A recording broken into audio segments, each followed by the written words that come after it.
욥기서 23장 1절부터 15절까지의 말씀을 제가 읽고 말씀 나눕니다. 욥이 대답하여 이르되 오늘도 내게 반항하는 마음과 근심이 있나니 내가 받는 재앙이 탄식보다 무거움이라. 내가 어찌하면 하나님을 발견하고 그의 처소에 나아가랴.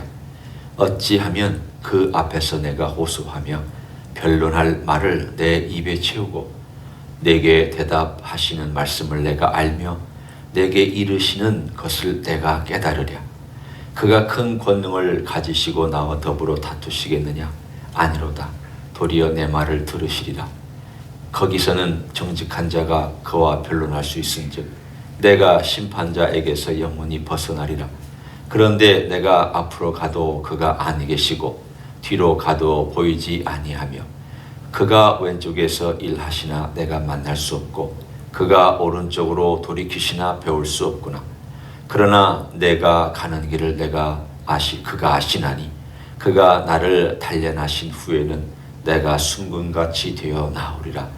내 발이 그의 걸음을 바로 따랐으며 내가 그의 길을 지켜 치우치지 아니하였고 내가 그의 입술의 명령을 어기지 아니하고 정한 음식보다 그의 입의 말씀을 귀히 여겼도다.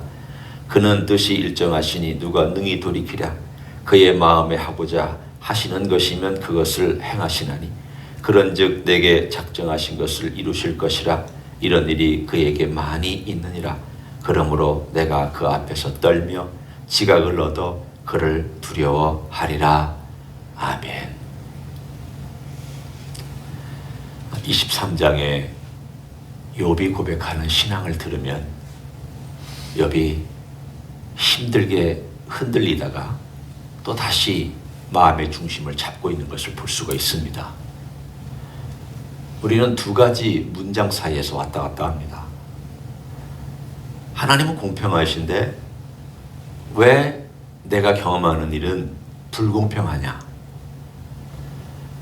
우리는 그 둘 사이에 간격 때문에 힘들어합니다. 하나님 공평하신 거 안다. 그분의 성품은 공평하시다. 그리고 하나님은 또 인자도 있으셔서 불쌍히 여기신다. 그런데 지금 나를 봐라. 욥이 대표적인 샘플입니다. 나를 봐라. 나를 보면 불공평하다. 하나님의 인자를 얻지 못하고 있다. 내가 아무리 하소연해도 이 둘의 간격을 메울 수가 없다.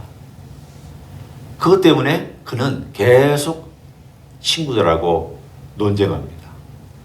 그런데 23장은 분위기가 다릅니다. 불공평한 걸 아는데 하나님은 공평하시다. 문장이 다릅니다. 하나님은 공평하신데 왜 불공평하냐? 이 문장과 세상은 불공평하고 내게 일어난 일도 불공평하지만 하나님은 공평하시다. 이렇게 고백하는 것은 사실은 첫 출발과 결론이 다릅니다. 오늘 23장은 두 번째 문장에 해당이 됩니다. 친구들하고 대화하는 그 과정 속에서 욥은 자기의 신앙을 정리정돈하고 있습니다. 때로 우리가 혼자 생각을 정리할 때도 있지만 누군가하고 대화를 통하는 과정 가운데서 자기가 부족한 부분들을 캐치할 때가 있습니다.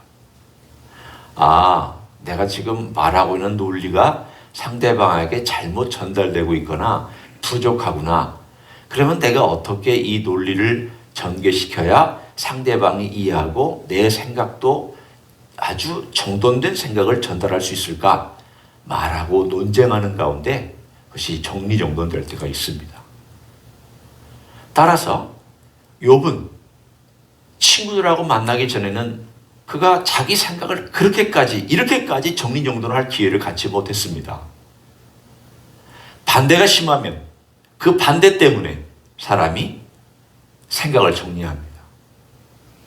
자기를 공격하는 어떤 공격이 있으면 그 공격 때문에 거기에 맞서는 논리를 제공할 수 있습니다. 그것이 엉터리 논리든 제대로 된 논리든 하여간 어떤 공격 앞에서 사람들은 그것을 생각합니다. 욥도 그 전에는 이렇게까지 생각해 본 적이 없었던 신앙의 문제, 갈등의 문제, 또는 공평의 문제, 공의의 문제, 하나님의 임재나 하나님의 통치나 이런 모든 문제를 이렇게까지 첨예하게 날카롭게 부딪히면서 생각해 본 적이 없습니다. 부딪히니까 그는 막 흔들렸습니다. 하나님 그분의 모습과 현재의 상황 가운데서 그 갭 때문에 흔들렸습니다. 자기 자신의 고통 때문에 흔들렸습니다. 그런데 오늘 그 흔들리는 가운데 생각들이 정리되기 시작합니다. 맞다. 이 세상은 불공평하다. 맞다. 이 세상에는 우리가 알지 못하는 많은 대답하지 못하는 여지들이 많다. 너희들이 친구들에게 얘기하는 겁니다. 너희들이 알지 못하는 것 아는 체 하지 마라. 우리가 모르는 게 너무 많은데 너희들은 그 원칙만 가지고 얘기하는 것 틀리다. 그러면서 그가 하나님을 경험해 가고 있는 내용을 오늘 본문에 몇 가지로 정리하고 있습니다. 오늘 여기에 이렇게 얘기하죠. 첫 출발은 반항하는 마음이 있다라고 고백합니다. 2절에 오늘도 내게 반항하는 마음과 근심이 있나니 내가 받는 재앙이 탄식보다 무겁다. 아무리 탄식해도 내 재앙을 다 표현하지 못한다. 그 뜻입니다. 출발은 반항입니다. 하나님께 반항합니다. 하나님께서 지금 말씀하시지 않았지만 하나님이 너 그렇게 행동하는 것에 대하여 내가 지금 이러이러한 것들에 대하여 너에게 말해주고 싶다라고 하는 그거를 자기가 짐작하면서 반항하고 있습니다. 하나님, 저 안 그렇습니다. 하나님, 저 그렇게 하지 않았습니다. 하나님, 저 그렇게 범죄한 사람 아닙니다. 욥이 여기서 얘기하고 있는 것은 자기가 죄인이 아니라는 뜻이 아닙니다. 우리는 욥기를 보면서 친구들이 욥을 막 공격하는 것이 너가 죄인이 아니라고 말하는 것이 정말 나쁘다. 이겁니다. 욥은 나 죄인인 걸 알지만 내가 이러한 재앙을 받을 정도의 죄는 아니다. 그것입니다. 우리는 그걸 구분할 수 있어야 됩니다. 욥은 스스로 막 자기를 높였다. 그래서 욥은 굉장히 교만하게 그렇게 했다. 거기까지 아닙니다. 그건 너무 욥을 내가 보고 싶은 대로 보는 것입니다. 욥은 자기 허물을 압니다. 전능자 앞에서 자기가 아무것도 아닌 것도 압니다. 그러나 내가 아무리 과거를 되돌아봐도 내가 하나님을 섬기고 말씀에 순종하고 오늘 본문에도 내가 그의 걸음을 따랐고 그리고 내가 혹시라도 죄진 것이 있을까 봐 자식들 때문과 자기 때문에도 매일 제사를 드렸고 순간순간 하나님께 나아갔고 내가 하나님 말씀을 묵상하면서 그걸 따르기 위해서 참 애를 썼고 그렇게 했는데도 불구하고 이건 상상을 초월할 정도로 재앙이 다가온 것에 대하여 받아들이지 못하고 있는 현실입니다. 이게 지금 욥의 현실이지 욥이 죄인이 아니라 스스로 죄인 아니다라고 그렇게 거부하는 건 아닙니다. 욥의 반항은 바로 제가 설명한 내용에 대한 반항입니다. 그 반항에도 불구하고 오늘 그가 이렇게 드디어 하나님을 향하여 마음의 문을 열고 고백하기 시작합니다. 5절을 먼저 보십시오. 내게 대답하시는 말씀을 내가 알며 내게 이르시는 것을 내가 깨달으랴. 질문이죠. 내게 대답하시는 말씀을 내가 알며 내게 이르시는 것을 내가 깨달을 수 있을까? 이 말은 하나님, 제가 그때 가서 깨달을 수 있을까요? 여러분이 만약 어떤 분에게 가서 제가 지금 잘 이해를 못합니다. 그러나 좀 시간이 지나면 제가 깨달을 수 있을까요? 이야기는 배우겠다는 뜻입니다. 내 귀를 열고 하나님에 대하여서 음성을 듣고 싶다는 뜻이며 그 진리에 대하여 내가 무언가 알고 싶다는 것입니다. 그러면서 그가 고백합니다. 6절에 어떤 하나님인가를 알고 있는데 그 하나님의 내용이 오늘 이 시대를 살아가는 그리고 이 자리에 있는 우리들에게 주시는 메시지입니다. 하나님을 제대로 알아야 우리의 신앙이 깊어집니다. 그래서 에베소 교회나 골로새 교회의 사도 바울의 기도의 제목들을 전달할 때 하나님을 아는 지식을 위하여서 기도합니다. 이들에게 하나님을 아는 지식 채워주십시오. 욥도 하나님을 아는 지식을 지금 넓혀가고 있습니다. 하나님을 아는 지식을 하나님이 아직 안 나타나시는데 어떻게 합니까? 하나님은 나중에 나타나시지 않습니까? 하나님은 그가 안다고 얘기할 수 있습니까? 예, 그는 지금 하나님을 알아가고 있습니다. 어떻게 알아가고 있느냐? 더듬으면서 가고 있습니다. 하나님께서 말씀해 주지 아니하니까 왼쪽으로 돌고 하나님을 만져보려고 합니다. 하나님이 이쪽이 잘 안 만져지니까 오른쪽으로 돌아 만져보려고 합니다. 그러면서 어둠 속에서 막 헤맵니다. 그러다가 그가 헤매는 가운데 그의 마음속에 하나님이 어떤 분인가에 대한 생각들이 정리가 됩니다. 걸어가면서 헤매면서 하나님께서 주시는 그 파편적인 것들이 자리를 갖추기 시작합니다. 우리가 과거에는 몰랐던 것들, 듣고 지나갔던 것들, 옛날에는 그냥 쭉 읽고 지나갔던 것들이 어느 순간인가 내게 있어서 조각조각들이 맞춰지면 내 생각이 정리될 때 하나님을 알아가는 것입니다. 하나님께서 어떤 때는 그런 상황 속으로 나를 펼쳐놓고 그런 상황 속으로 집어넣습니다. 우리는 그 속에서 방황합니다. 헤맵니다. 갈등합니다. 하나님께 불평도합니다. 오늘 본문에 있는 것처럼 욥처럼 하나님께 반항하며 하나님께 나아갑니다. 그런데 그 생각 속에 하나님께서 왜 그 자리로 우리를 집어넣으셨느냐? 거기서 하나님의 생각을 정리정돈하며 하나님이 이런 분이시다. 하나님이 이렇게 역사하시는 건 아닐까? 하나님의 도우심은 이런 것이 아닐까? 라고 생각하는 가운데 우리를 그 자리로 돕기 위해서 그렇게 합니다. 여러분 생각해 보십시오. 내가 아파보지 않았으면 하나님께 대해서 깊이 생각해 볼 기회를 가졌겠습니까? 그 자리에서 가만히 앉아서 내게 있는 이 깊은 병과 이 아픔 속에서 흔들리기도 하고 때로는 울부짖기도 하고 때로는 믿음이 깊어졌다가 때로는 믿음이 얄팍해졌다가 때로는 하나님을 찬양했다가 때로는 하나님께 불평했다가 때로는 사람들에게 감사했다가 때로는 사람들에게 원망했다가 아니 그런 위기가 없으면 언제 내가 그렇게 해봅니까? 모든 것이 평탄하면 언제 내가 불평해보고 언제 내가 깊이 찬양해보고 언제 그렇게 할 수 있습니까? 욥이 지금 그런 하나님 아버지 앞에 그렇게 생각을 정리하고 신앙을 정리하고 그렇게 하나님의 인도함을 받고 있는 시간입니다. 하나님이 나타나지 않으셨다고 하나님께서 역사하시지 않는 것은 아닙니다. 하나님 역사하십니다. 그렇기 때문에 욥은 하나님께서 언젠가 내 얘기를 지금도 듣고 있지만 내 모든 사정을 다 들으시리라. 여기에 6절에 첫 번째 그의 신앙 고백이 나옵니다. 그가 그 권능을 가지시고 나와 더불어 다투시겠느냐? 아니로다 도리어 내 말을 들으시리라.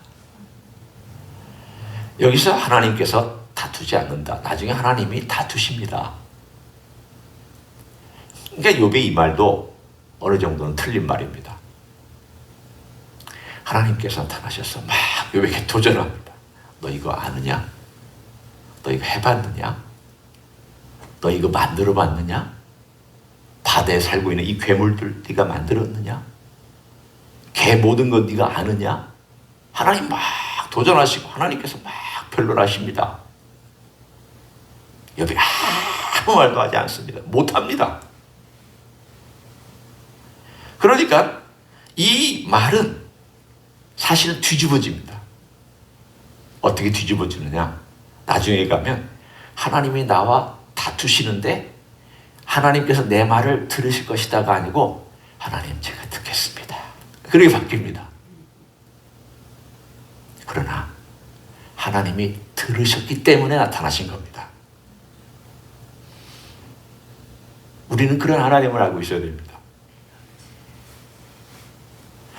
내가 억울하고 답답하고 힘들고 고통스럽고 많은 것들이 내 삶에 내가 원하는 대로 진행이 안 되는 것들이 꽉 차 있을지라도 그 모든 것을 다 알고 있으며 듣고 계십니다. 그리고 나서 하나님께서 언젠가 그 모든 듣고 계신 것들을 통하여서 내게 명확하게 얘기하실 때가 옵니다. 욥은 내가 죽은 다음에 그 날이 올 것 같아서 그게 불만인 겁니다. 내가 살아있는 동안에 그 답을 알았으면 참 좋겠는데 그게 안 될까 봐 그게 불만인 것이고 그게 사실은 마음속에 답답함입니다. 그래도 나는 죽어서라도 그 답을 들을 것이다. 소망이 있습니다. 모르는 것 아는 때가 있을 거라고 확신하고 있습니다. 하나님 그때서는 내 말을 들으실 것이라고 알고 있습니다. 거기까지 욥이 해놨더니 하나님께서 욥이 죽기 전에 나타나셔서 욥에게 말씀하시고 그 말씀하신 걸 듣고 욥은 아무 말도 하지 아니하고 듣고만 있습니다. 얼마나 감사합니다. 들으시는 하나님이 우리의 하나님입니다.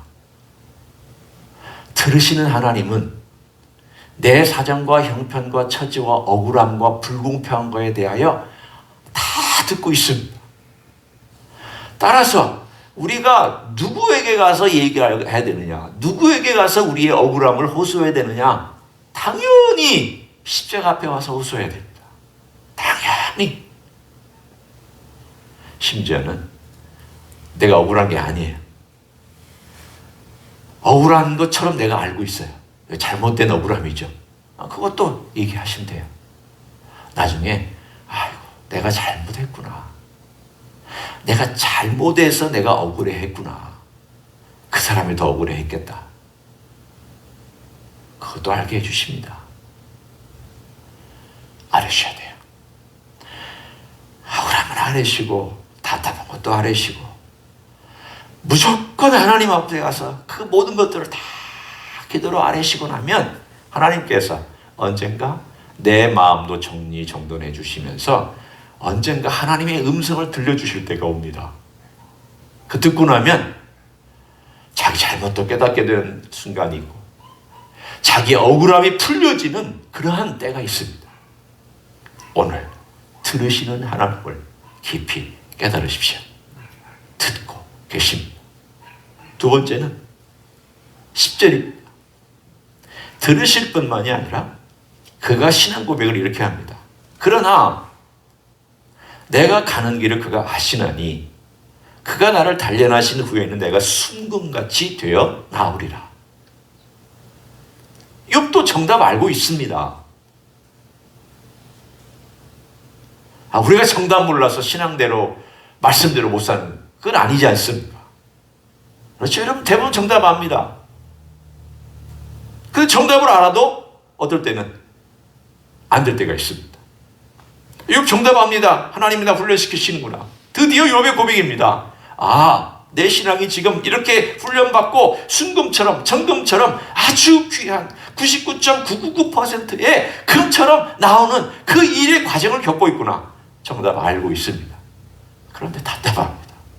힘듭니다.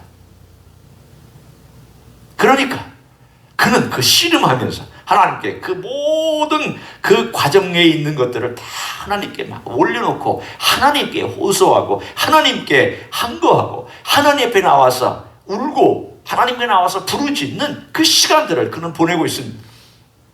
만약 그런 일이 없었다면 욥은 미쳤을 것입니다. 하나님 아버지 앞에 자기의 모든 것을 다 올렸더니 하나님은 들으셔. 뿐만 아니라 하나님은 알고 계셔.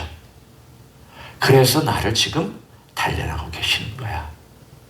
그때가 언젠지는 모르지만 내가 순금이 되어서 나올 거야.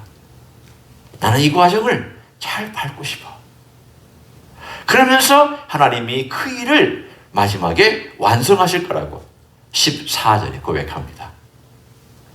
그런즉 내게 작정하신 것을 이루실 것이라. 이런 일이 그에게 많이 있느니라. 세 가지가 다 연결되어 있죠. 들으시는 하나님, 아시는 하나님, 이루시는 하나님. 지금 욥이 친구들하고 논쟁하면서 신앙 고백 다 하고 있잖아요. 놀랍지 않아요? 욥은 계속 하나님께 반항하고 그런 사람 아니었습니까? 근데 어떻게 이런 아름다운 고백을 할 수 있습니까? 반항했기 때문에 고백할 수 있는 겁니다. 하나님과 씨름하기 때문에 고백할 수 있는 것입니다. 하나님과 씨름하지 않는 사람은 이런 고백 잘 못합니다. 피상적인 고백만 합니다. 단편적인 고백만 합니다. 하나님 좋은 분이셔. 하나님 공의로운 분이셔. 하나님 이 세계 지으셨어. So what? 나하고 무슨 상관이 있느냐? 별로 상관없어요. 내 삶은 내가 다 알아서 해. 내가 다 만들어가고, 그리고 하나님은 하나님대로, 나는 나대로 살아가는 이런 삶은 하나님 씨름 안 합니다. 씨름할 필요도 없고 씨름할 가치를 느끼지 않습니다. 그런 신앙인이 수두룩합니다. 그러나 욥처럼 하나님을 붙잡고 씨름한 사람은 하나님께 불평도 하고 원망도 하고 반항도 하고 왜 안 되는지에 대하여서 갈등도 하고 마음속에 신음도 하고 막 그것 때문에 하나님께 나아가기도 하고 하나님으로부터 막 떠나기도 하고 하는 그런 남들이 보면 저 사람이 정말 신앙인일까 할 정도까지도 하지만 그 사람은 하나님을 붙잡고 씨름하기 때문에 그 영혼의 깊숙한 곳에서부터 다 아는 답 아닙니까? 그 답 할 수 있습니다. 이 답은 이거 아니라도 다 압니다. 여러분도 알고 저도 압니다. 신앙생활 1, 2년만 하면 다 압니다. 하나님 우리 기도 들으신다. 압니다. 하나님 다 아시고 우리를 훈련시키신다. 이거 다 아는 얘기입니다. 하나님께서 모든 걸 성취하시고 완성하신다. 다 아는 얘기입니다. 문제는 내 인생의 깊은 뼛속에서부터 이 고백이 나오느냐예요. 이게 나오느냐예요. 이걸 내 체험하는 가운데 경험하고 있느냐예요. 이것이 내 생각 깊숙한 곳에서부터 내 것으로 정리되어서 나오느냐예요. 그게 신앙 고백이죠. 신앙 고백이란 내 것으로 나와야지. 남이 하는 걸 흉내내는 것, 이거 신앙 고백 아닙니다. 남들이 하는 것, 목사님이 정답을 알려줬으니까 정답대로 하는 것, 성경 지식을 얘기해 주는 것, 이건 신앙 고백 아닙니다. 거기서부터 시작할지라도 신앙 고백은 내 것으로 나와야 진짜 신앙 고백입니다. 따라서 우리의 삶 가운데서 욥처럼 고난을 당하지 아니하고 있을지라도, 욥만큼은 아니라 할지라도 우리의 삶에 고난, 아픔, 병, 또는 아직도 응답받지 않은 기도 제목, 환난, 역경, 그리고 심지어는 지금 내가 뭔가 만족스럽지 못한 어떤 마음, 이런 모든 것들이 다 포함해서 오늘 하나님 아버지 앞에 우리가 들으시는 하나님 아버지 앞에 나아갈 수 있기를 원합니다. 그리고 내 삶을 훈련시킬 때 제가 잘 받게 해달라고. 저 얘기를 간단하게 하면 어떨 때는 잘 받다가도 어떨 때는 저도 툭툭거릴 때가 너무 많았습니다. 아플 때, 병치료 받을 때, 야, 하나님께서 스탑사인에 나를 세워놓으시고 하나님 묵상하시려고 하는구나. 그렇게 생각하고 그거 생각하고 기도하고 막 그러면 감사가 넘치다가도 하나님 언제까지 이렇게 제가 있어야 되냐. 그러면 속에서 갑자기 이렇게 막 올라올 때가 있고 불만 있을 때가 있고 이렇게 약하게 살아야 됩니까? 언제까지 내가 있을 수 있을까요? 저주 완전히 회복될 수 있을까요? 이럴 때는 또 막 흔들렸다가도 우리 인생이 그런 인생입니다. 그러나 하나님께 기도하는 한, 나아가는 한, 부르짖고 있는 한 욥처럼 놀라운 축복의 일을 경험하게 될 줄로 믿습니다. 그런 인생을 살아가시기를 예수님의 이름으로 간절히 축원합니다. 기도하겠습니다. 통성으로 기도하기를 원합니다.